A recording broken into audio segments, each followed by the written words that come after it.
Naomi, the head cook, could smell when something was amiss. Her eyes and her nose were in every crook and cranny of the plantation. On one occasion, when Cecilia was only 13, and after a tryst in the men's slave quarters, she came into the cooking house, prancing around, while tasting the tea cakes Naomi had just baked. Naomi turned up her nose and gave Cecilia the meanest look she had ever seen in her life. "Miss Cecilia, where the devil have you been? You smell like you've been slopping with some dead hogs." Cecilia quickly clung to her loose-fitting dress, trying to hide her guilt. Naomi asked another question before the girl could get her wits to answer the first question. "And child, where is your slip and your petticoat?" "Oh, Naomi, I know I smell bad. I've been playing with Ben and Octavia. I will get cleaned up before Tessa sees me. You know she can't smell anyway. Why Papa has to make her take a bath. I ain't worried 'bout Miss Tessa. I'm worried 'bout your belly.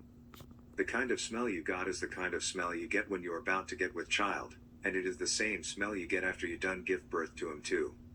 Miss Cecilia, you stink." The girl gave Naomi a kiss and hurried out of the huge kitchen. Naomi was considered a nosy old bitch, and if she were a man, she'd be called an Uncle Tom.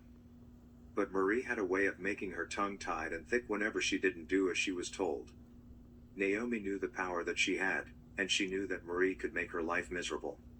She had done this to Naomi since she first came to the plantation a long time ago. On the night of a full moon, Marie said her chants and cast her special spells. Naomi was a needed candidate for the covert job she wanted done. There was a spell that she cast on Naomi, and it worked very well.